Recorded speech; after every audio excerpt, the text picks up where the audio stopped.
Welcome to HB Reddit Stories. Today we will see stories of r/am I the a-hole. Am I the a-hole for threatening to sue both the school and the family of my daughter's bully? I 30M and my husband 33M have a 11-year-old daughter who's been going through severe bullying at school. It's just keep getting worse. It started off with just name calling but has gotten worse over the past few weeks. Context: she's adopted, which is something we've always been open about and celebrated as part of her story. Recently, some kids found out about her adoption and started saying horrible things, telling her stuff like her birth mother didn't want her. They tell her that she's unwanted, tell her she a reject. Which is not the case. Her mother loved her very much to the point she literally gave her life so she could be here. If this wasn't bad enough. A few days ago, she came home in tears with her hair butchered. They'd cut off 2 inches of her ponytail while in class, all while taunting her names and laughing at her reaction. They will follow her through the halls to make fun of her on a regular basis now. Both my husband and I have been in touch with the school about the bullying more times than I can count. I emailed, called, even showed up in person to speak with teachers and the principal, but all I got were empty promises that they'd look into it. Nothing changed, and my daughter's mental health has taken a hit. She's anxious, struggling to sleep, and now begs us not to send her to school. Finally, out of frustration and feeling like no one was taking this seriously, we reached out to a lawyer to explore legal action against both the school and the bully's family. Only when the school and her parents learned we were considering a legal action did they start to act. Suddenly, the school calls me to say they're moving the bully out of my daughter's class and claim they had a talk with her. The girl's parents reached out too, saying they'd talked to their daughter and promised it would stop. But honestly, I don't believe them.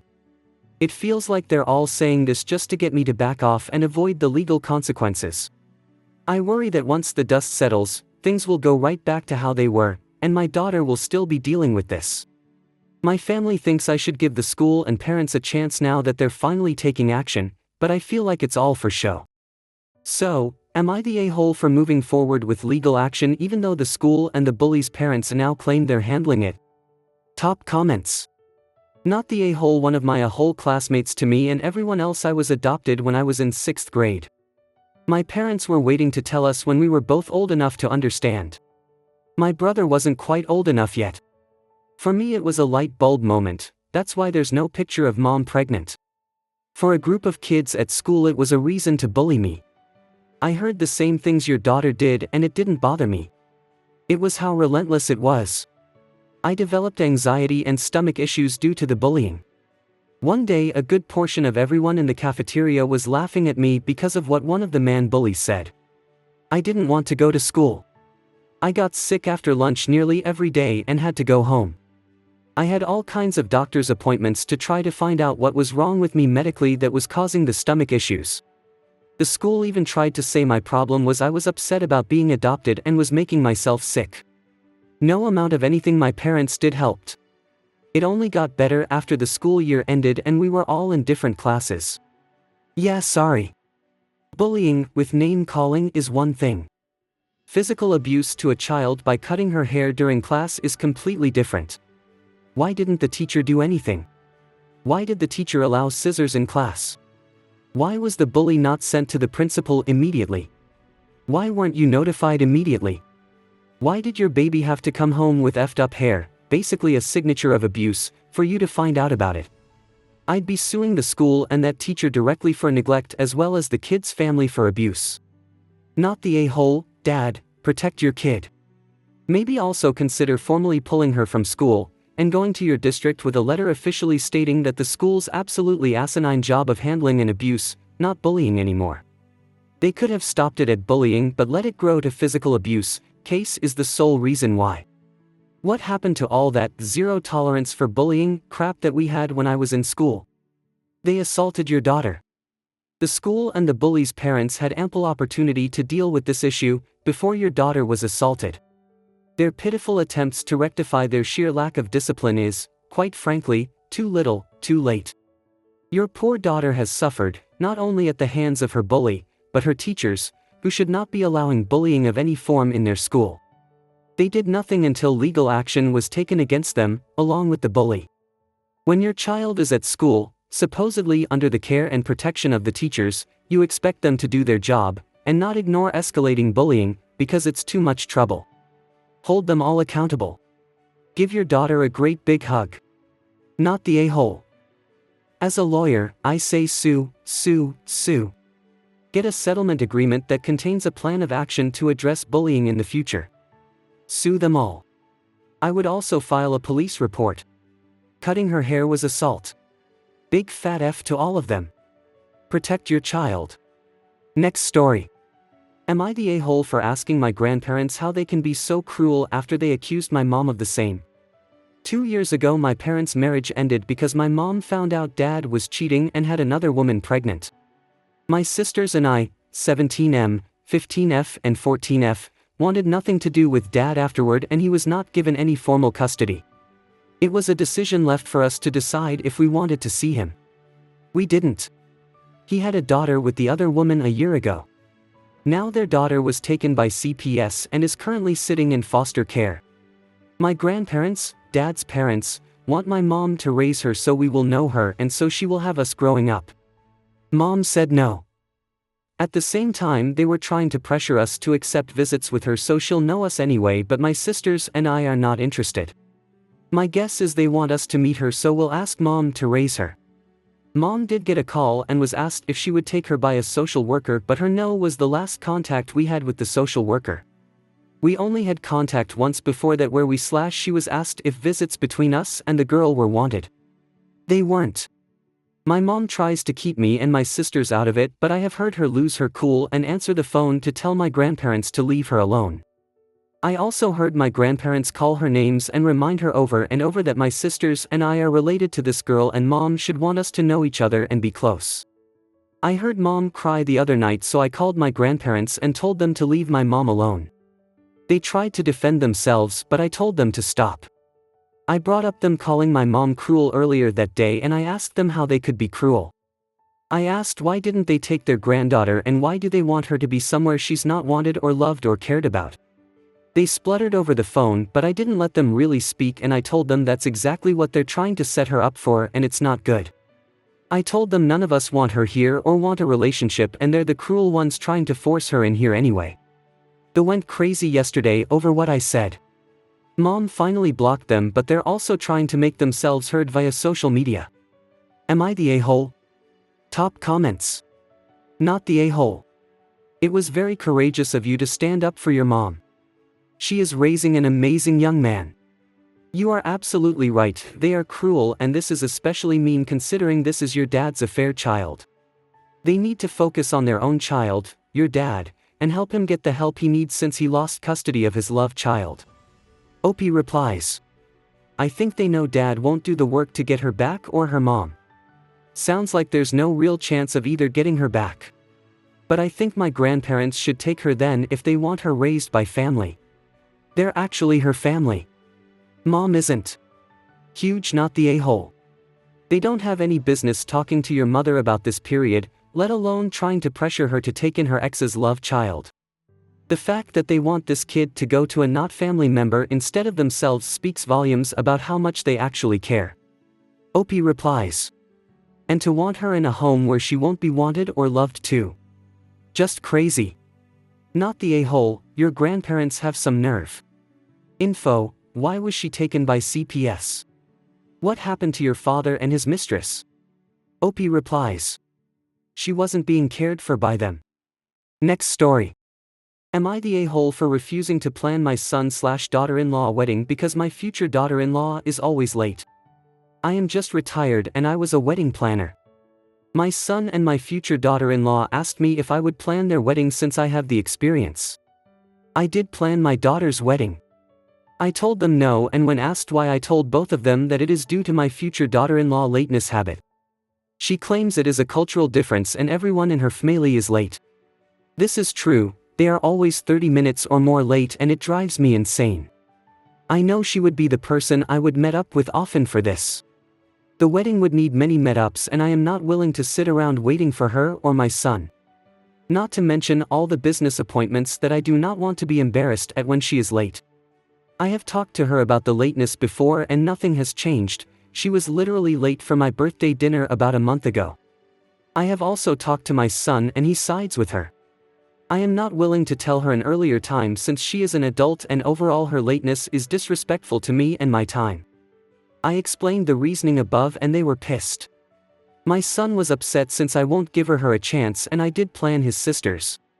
My daughter-in-laws is pissed since I told her she is the reason I won't. Personally, she has proven over and over again she won't be on time, so I don't even want to try with this. Am I the a-hole? Top comments. Not the a-hole. Why would you want to help when they don't respect your time? Of course, you could agree, tell them a time, and actually plan to show up 45 minutes later so you're not the one stuck waiting around. Since it's no big deal to them, it shouldn't bother them. OP replies. Yeah, I don't play that game of telling them an earlier time. She is an adult, I am not playing that game. Not the a-hole, you're spot on here. Habitual lateness is pretty rude on a whole, and unless they want to hand the wedding completely off to you with zero input, they will need to be involved and have respect for your time. Nothing up until this point has given you the indication that she'll be on time. OP replies. I think it would take a miracle for her to be on time. I know they will want to have input in their wedding, and to be honest, the women is usually the one that has the most input for weddings. I know she will be very hands-on. Next story. Am I the a-hole for not asking my grandparents to include the other kids in my house when we visit the water park? I, 16M, have a really crazy house because my mom remarried after my dad died. Her husband already had 2 kids when they met who are now 12 and 11. Her husband's best friend went to jail 18 months after my mom got married to her husband, and they took in his best friend's kids who are now 8 and 6. Then her husband's sister died and she had a kid now 5 who also came to live here. So in total there are 6 kids, including me, in the house and 2 adults. My dad's parents see me a few times a year. My mom doesn't let me see them too often because she's worried the other kids will feel left out, especially because my grandparents don't automatically include them or send them gifts and stuff. About a week ago they told me they were planning to take me to this water park that got renovated about 2 hours away from where I live. They said we could make a day of it and Mom already gave them permission to take me for the whole day. Mom was listening to my conversation with them, and right after the call ended she asked me if that was the place the other kids had wanted to visit. I told her I wasn't sure, but probably since everyone was talking about it at school. My mom made a noise, and then a few hours later she told me she had talked to her husband and they wanted me to ask my grandparents to include the other kids that day. She said they could never afford something like that, but my grandparents can, and she's happy to pay to come along and be an extra set of hands. But she feels like they should be willing to include all the kids this once because it's something so popular and exciting. I told Mom I didn't want them to come with us and I wanted to spend time with my grandparents. She told me I needed to ask because they would never say yes to her, but if they think I want them there it'll convince them. She gave me a few days to ask and I didn't, and then her husband brought himself into the conversation and the two of them have reprimanded me for being selfish and for being greedy. They said I have the chance to do something kind and wonderful for my siblings, and it's not like Mom isn't willing to come so she can help. But I need to accept that I have the only grandparents in this family, and that means I should be encouraging more of an inclusive dynamic between us all. My mom told me she might not be able to say no to it, but she can remind me that I'm already not the best oldest brother in the world, and one day I might actually think of them as siblings and regret not trying to make them happier. Am I the a-hole? Top comments. Not the a-hole, it's they who need to accept that you have grandparents and not rob you of the enjoyment of that relationship. It's they who aren't being the best parents by placing these responsibilities on you. Not the a-hole. You don't owe those kids a big brother or grandparents. It's sad that your mom married a man that drug in all of those children and your mom thinks their needs are more important than yours. It's sad that your mom fails to realize the importance of quality time with your paternal family. Hold on to the living representation of your father. Enjoy the time you have with them. Please talk to your grandparents so you can live with them at 18. Tell them if they plan on you inheriting anything, put it in a trust so your mom can't spend it on all the kids she didn't birth. Next story. Am I the a-hole for telling my husband I won't be going to his birthday dinner since he asked if I would leave early anyway? For context, I will be 38 weeks pregnant on my husband's birthday this year. The previous week, I reluctantly allowed his sister to pick my daughter up from school so she could spend the day with her and his parents. She does half days still. I say reluctantly because they have continuously crossed parental boundaries in the past, but that's a different story. It had been a while, and she loves them and I truly want them to have a relationship, so I gave it another go. Anyway, my husband and I went to pick her up at his parents', and while there, his sister asked what he was doing for his birthday coming up.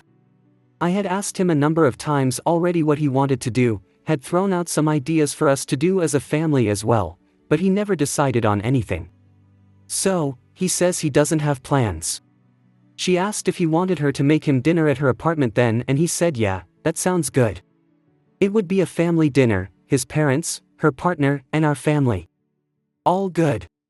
Tonight, he said that we could drive separately because he doesn't want to leave early. He asked me at dinner if I would leave early with our daughter so I could put her to bed. He wants to stay and drink and smoke and be up late. This majorly upset me because this whole pregnancy has not felt like a partnership whatsoever. He only made one of my several ultrasounds. I'm over 35, so get a good amount of them, works almost every weekend voluntarily versus making plans with my daughter, and I put off doing things I physically cannot do for the nursery until the third trimester I've been asking him to do since the first. I've also asked him to look into ways he can support me during birth, and not a single Google search has been made to that effect.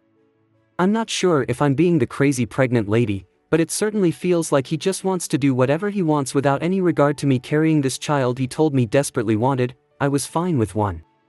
Our birthdays are close, the baby's due date is only 2 days after mine, so I'll be 40 weeks for my birthday if she doesn't decide to arrive before then. So for my birthday, I don't get to do anything but be pregnant and wait for baby.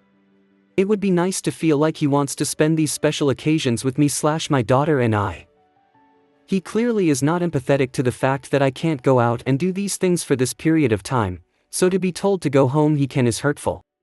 I told him that in that case, I don't even want to be there and she, my daughter, and I aren't going to dinner. Honestly, I would not be in a mood to celebrate and just get upset anyway. But it does constantly feel like as much as he claims to be a family guy, spending quality time with us doesn't matter to him. Top comments. He shouldn't be getting drunk and stoned when you are 38 weeks pregnant. It's normal to go into labor from week 37, so he should be staying sober just in case. He also sounds like a selfish jerk who doesn't appreciate his wife and child. I think he has emotionally left this relationship. Too many red flags for things he is doing or has not done. Sounds like his family is full of jerks. I would start analyzing this situation and determine if it's worth staying in. Don't be a single parent in a marriage. I hope you guys liked this video. If you did, make sure like, comment, share and subscribe the channel HB Reddit Stories.